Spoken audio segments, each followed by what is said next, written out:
약이 간에 부담이 있는데 술과 함께 마시면 더 부담이 되니까 뭐 띄어서 먹는다든지 하루 쉰다든지 이런 분들이 있는데 어떻게 생각하십니까? 술을 드시지 마시는 게 좋겠어요. 아니, 부담이 되니까 안 먹었다 이렇게 하시는 분들이 있어. 그러면 좋은 소리 못 들으시는데. 이거 무섭게 하지 마세요, 자꾸. 근데 그런 얘기는 아주 잘못된 거죠. 그러니까 오히려 이제 보통 술 먹었을 때 발작이 유발되는 경우에 대해서 설명을 어떻게 하는 거냐면요. 술은 어쨌든 당신은 뇌를 억제하는 작용이 있어서 그때 보다는 깨면서 다음 날이나 그 다음 날 보통 유발되는 정도가 강해지죠. 역치가 감소시키고 그래서 하는 거거든요. 그리고 그 자체가 있고 수면에 대한 영향이 있어요. 술을 먹게 되면. 그러니까 수면의 깊이가 낮아져요. 잠 오는 거는 빠른데 실제로는 그 수면의 질이 나쁘거든요. 그러니까 수면이 박탈이 되거나 감소가 되면은 발작이 잘 생긴다는 거는 사실은 뇌전증 환자분들은 본인도 경험들 하시기 때문에 다 알고 있거든요. 술은 사실은 그 적은 양의 음주. 여기가 어디까지의 양이냐에 대해서는 좀 논란의 여지는 있겠죠. 지금 누가 질문이 들어왔는데 술을 가볍게 한잔하고 약을 꾸준히 복용하면 괜찮은가요? 가볍게가 좀 전에 사교상의 음주량 별로 문제가 된다고 생각 안 한다고 그럽니다. 근데 자제하지 못하는 경우가 있죠. 그러니까 몇 잔 먹는 것도 아니고 먹다 보면은 술을 불러서 먹는단 말이에요. 이런 분들은 금주가 권장되고요. 어쨌든 사교상의 약간의 음주는 그렇게 크게 문제는 되지는 않는다. 제일 나쁜 게 술을 드신다고 잠을 늦게 안 주무시고 약을 안 드시고 그렇게 되면 위험도가 너무 많이 높아지니까. 요새는 코로나에서 그렇게 하기도 좀 어렵긴 하지만. 근데 일반적으로는 그렇기 때문에 그런 거는 꼭 피하셔야 되니까 어쩔 수 없이 술을 드시더라도 약은 꼭 드셔야 된다고 그렇게 얘기를 하면 더더욱이나 드셔야 된다. 이게 운동인데요. 이게 뇌전증 환자분들이 여러 사람이 할 수 있는 운동을 조금 같이 하는 데를 꺼려하시기도 하고 그래서 운동을 좀 하려고 하는데 위험하지 않을까 염려하시는 분들이 있는데 뭐 어떻게 생각하시나요? 원래 규칙적인 운동은 많이 알려지지 않습니까? 신체 및 정신 건강에 유익한 영향을 미친다는 거는 정말 확신한 거고, 유익한 영향은 당연히 뇌전증 환자에서 잠재적으로는 당연히 그게 도움이 될 수 있겠죠. 발작 예방에도. 뇌전증 환자에서 규칙적인 운동은 당연히 필요하고 병렬돼야 됩니다. 근데 이제 다만 어떤 운동이 바람직하고 어떤 운동은 좀 바람직하지 않고 이런 문제들은 있죠. 세계 뇌전증 학회에서 이제 말 나온 거지만은 세 가지 정도로 나눠요. 그러니까 제가 환자 자신에게 그렇게 중대한 추가적인 위험이 없는 경우, 그 다음에 뇌전증 환자에서는 좀 중등도의 위험이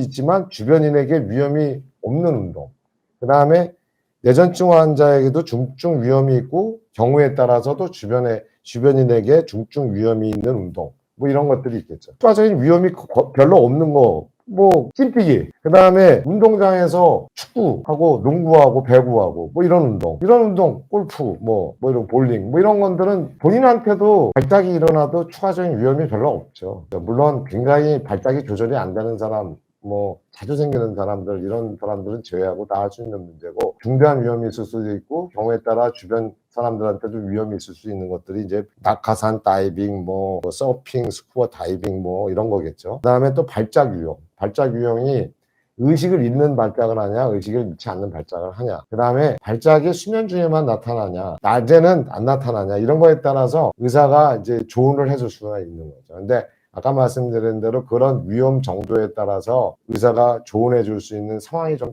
다를 수는 있겠죠. 근데 일반적으로 일반 분들이 하는 운동들은 이게 무슨 별 문제가 없겠죠. 굉장히 조절이 안 되고 의식 장애를 일으킬 수 있는 발작이 조절이 안 돼 갖고 자주 일어나는 경우는 좀 어렵겠죠. 당연히 좀 어려운 면이 없지 않아 있지만 어느 정도인 경우에는 일반적인 운동은 당연히 하는 게 좋겠죠. 그러니까 집에서만 계속 있고 아무것도 안 나가고 그런다고 지금 그런 거는 좀 탈피해서 그래야지 그분의 정신 건강도 좋아지고 신체 건강도 좋아져서 이 뇌전증 자체에도 좋은 영향을 미친다고 얘기할 수 있겠죠.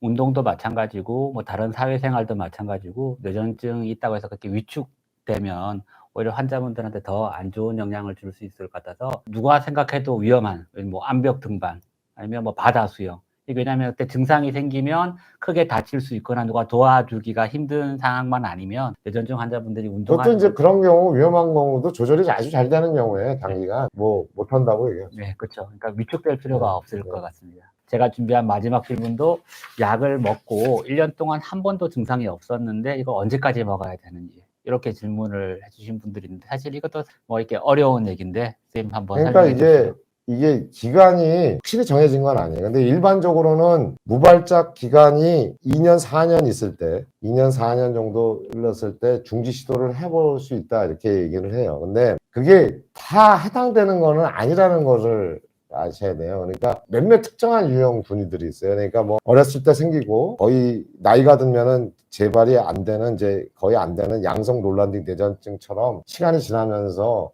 저절로 완화되는 없어지는 이런 뇌전증 타입이 있고 중고등학교 때 생기는 그 타입 중에서 대표적인 것 중에 하나가 청소년 근간대성 뇌전증이라는 게 있거든요. 그런 경우는 이제 비교적 조절은 잘 되는데 시간이 굉장히 오래 흐른다고 그래서 저절로 완화되는 확률이 굉장히 적은 타입이 있고요. 그러니까 이런 타입이 있는데 사실은 많은 경우에는 발작 재발에 대한 예상이 무척 어려워요. 예전에 여기 방송에도 나오셨겠지만 상당수는 적지 않은 수는 저절로 시간이 지난 다음에 완화되고 약도 안 먹어도 되고 그건 맞아요. 근데 어떤 특정한 환자가 해당 상이 되나 이런 게 굉장히 어렵다는 거예요. 중단 시도를 잘 못하지 많은 게 좋겠다라는 경우는 오히려 더 쉽죠. 근데 많은 경우에서 중단 시도를 해서 이 사람에서 특정 사람에서 재발이 될 거냐 위험도가 얼마냐 이런 거를 결정하기가 굉장히 어렵다는 거예요. 어렵다는 거는 중단 시도 잘 안 하게 되는 거에 대표적인 게 제가 말씀드린 대로 뇌전증 원인이 확실히 MRI에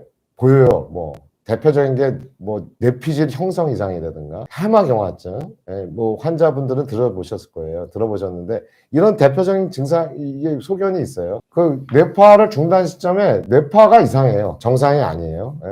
뭐 뇌전증 모양파도 나타나고 정상이 아니고 그 다음에 발작이 오랜 동안 발작이 재발이 있으면서 끝내 약을 써서 조절이 됐어요. 그런 경우에 오랜 동안 조절이 될 때까지 약을 많이 썼다는 얘기거든요. 그런 분들. 그 다음에 그 무발작 갈 때까지 같은 맥락이지만 무발작이 될 때까지 여러 약물들을 시도를 해서 무발작이 이뤘던 경우 이런 경우에 쉽게 그 약물 중단을 시도하자라고 하기가 어렵죠. 그 무엇보다도 환자하고 의사하고 의논을 좀 해야 돼요. 환자의 직업적 상태, 지금 현재 뭘 하느냐 이런 것도 굉장히 중요하고 끊어버리는 거가 좋은 경우도 있지만은요 중단을 해야지 내가 뇌전증에 대한 병에서 벗어날 수 있겠지 않겠냐 그거 충분히 이해하죠. 그런 것도 중요하고 또 어떤 분들은 그냥 먹으면서 편하게 살 수 있겠죠. 편하게 사는 게 좋겠어 이런 분들도 있거든요. 그러니까 환자 이렇게 일괄적으로 얘기를 할 수는 없겠고요. 없다는 얘기죠. 그리고 뭐 예를 들어서 요리를 하는 분이면 그냥 어지간하면 왜냐하면 다칠 수가 있기 때문에 운전을 많이 한다든지 예. 운전을 많이 한다든지 많이 해야 되고 뭐 이런 분들 또 그런 것도 쉽지는 않죠.